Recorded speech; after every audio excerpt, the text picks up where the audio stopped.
आज प्रेस वार्ता के इस कार्यक्रम में अपना अमूल्य समय निकालकर यहाँ उपस्थित सभी हमारे मीडिया बंधुओं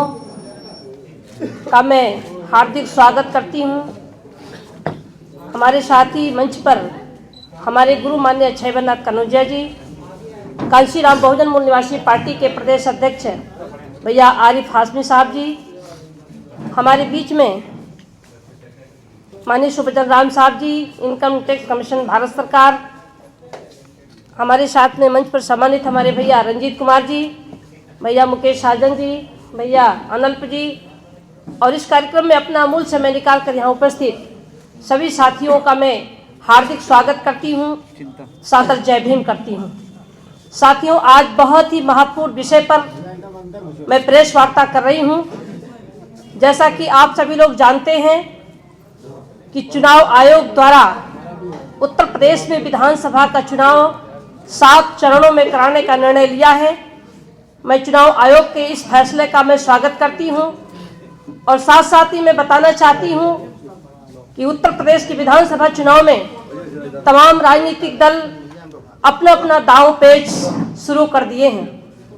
मैं कांशीराम बहुजन मूल निवासी पार्टी की राष्ट्रीय अध्यक्ष हूं और मैं 2014 में जब लोकसभा में पहुंची तो 1 साल तो मुझे लगा समझने में, और जब मैं समझ पाई कि बीजेपी आरएसएस की सरकार भारत के संविधान और संविधान में दिए गया कानून बहुत बारीकी से समाप्त करती जा रही है,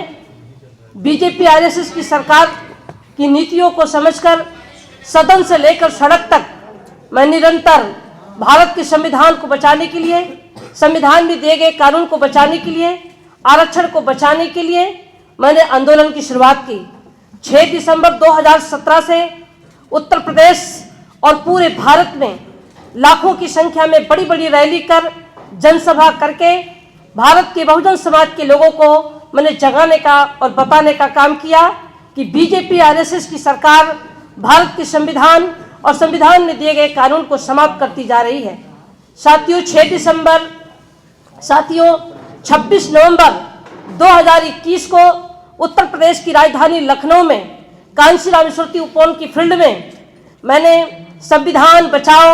आरक्षण बचाओ, बहुजन की आज़ादी और संविधान को बचाने के लिए मैंने बहुत बड़ा आंदोलन किया था। उस आंदोलन में मुख्य अतिथि के रूप में माननीय अखिलेश यादव जी कार्यक्रम में मौजूद थे और बाबा साहब डॉक्टर भीमराव अंबेडकर जी के पौत्र माननीय प्रकाश अंबेडकर जी, भीमराव अंबेडकर जी, कांशीराम साहब जी की बहन स्वर्ण कौर जी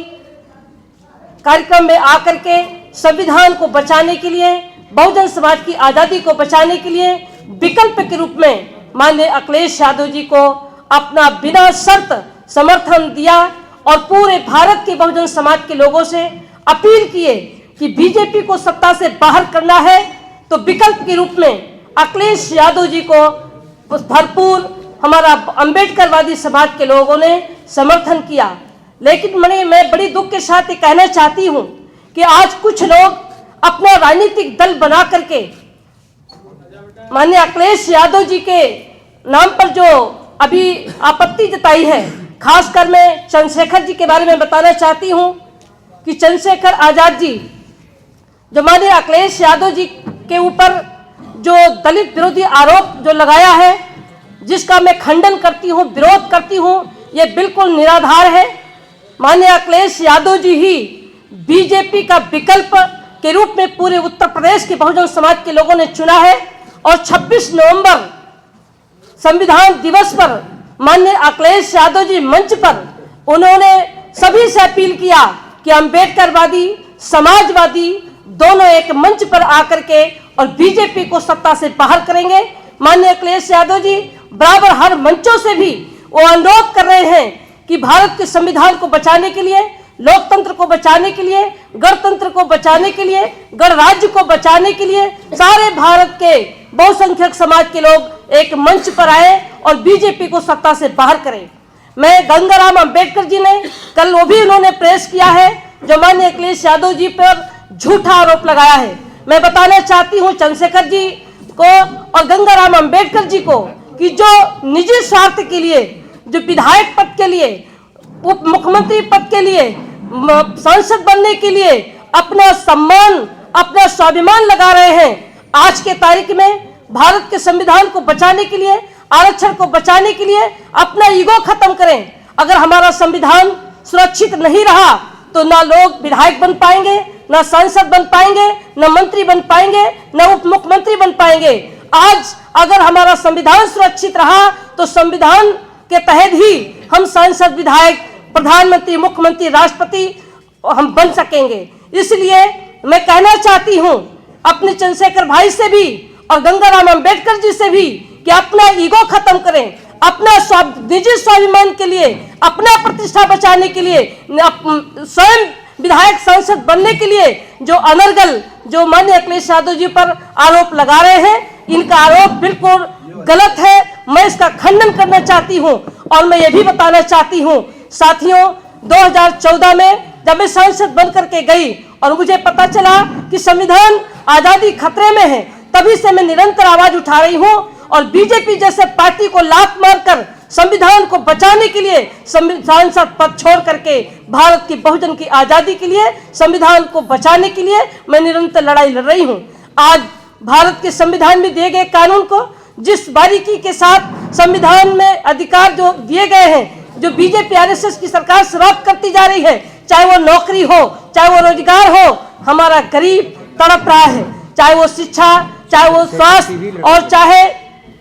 चाहे वो शिक्षा विभाग हो, चाहे वो स्वास्थ्य विभाग हो, चाहे वो बिजली विभाग हो, चाहे वो कृषि विभाग हो और चाहे वो रेल विभाग हो, चाहे भारत का सारे विभागों को प्राइवेट कर दिया गया। सारा प्राइवेट करके हमारे बहुजन समाज की आजादी छीनने जा रहे हैं। मैं यहाँ तक बताना चाहती हूँ कि जब चंद्रशेखर जी के ऊपर मुकदमा लिखा गया, वो जेल गए और जब मुझे पता चला, मैं सांसद थी, मुझे पता चला कि चंद्रशेखर के खिलाफ मुकदमा लिखा गया, वो जेल में है, जेल में उत्पीड़न हो रहा है, तो मैं स्वयं सहारनपुर जेल में जाकर जेलर से मिलकर उनकी सुरक्षा की मैंने बात कही और राष्ट्रपति से भी मिल करके और मैं उनको बचाने के लिए मैंने उनकी बात कही। लोकसभा में जीवन और में उठा करके भी चंद्रशेखर को बचाने का काम किया। साथियों, आज भारत के बहुजन समाज के लोगों से मैं हाथ जोड़कर अपील करती हूं कि अपना ईगो खत्म करें, अपना घमंड खत्म करें, अपने निजी स्वार्थ में न आकर के संविधान को बचाने के लिए,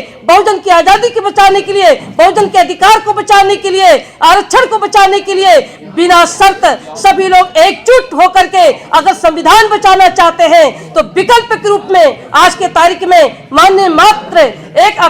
अखिलेश यादव जी जो समाजवादी पार्टी के राष्ट्रीय अध्यक्ष हैं, मैं समाजवादी पार्टी के राष्ट्रीय अध्यक्ष माननीय अखिलेश यादव जी के समर्थन में मैं पूरे भारत के और पूरे उत्तर प्रदेश के बहुजन समाज के लोगों से अपील करती हूं कि 2022 में सारे अंबेडकरवादी और समाजवादी एक मंच पर आकर के और बीजेपी को सत्ता से बाहर करें। अगर बीजेपी को सत्ता से बाहर नहीं करते हैं तो हम ये मानकर चलते हैं कि वो अंबेडकरवादी नहीं है, वो समाजवादी नहीं है, बल्कि निजी स्वार्थ के लिए वो विधायक बनना चाहते हैं, वो मंत्री बनना चाहते हैं, वो मुख्यमंत्री बनना चाहते हैं, वो मुख्यमंत्री बनना चाहते हैं। मैं भारत के सभी बहुजन समाज के लोगों से अपील करती हूं कि अगर चाहते हो संविधान, अगर चाहते हो सम्मान, अगर चाहते हो सुरक्षा, तो चाहते हो बहुजन की आजादी, यदि चाहते हो पूरे भारत में अमन चैन, तो बीजेपी को 2022 में सत्ता से बाहर करना होगा। इसके लिए मैं शपथ ले चुकी हूं, मैं सांसद पद छोड़ चुकी हूं, मैं बीजेपी जैसे पार्टी को लात मार करके भारत के बहुजन के बीच में समाज को जगाने के लिए आई हूं और पूरे भारतवासियों से मैं अपील करती हूं, पूरे भारत के बहुसंख्यक समाज के लोगों से, बहुजन समाज से मैं अपील करती हूं कि सारे लोग एकजुट होकर के और बीजेपी को सत्ता से बाहर करने के लिए बिना शर्त अखिलेश यादव जी को समर्थन दे करके और उन्हें सत्ता से बीजेपी को सत्ता से बाहर करें।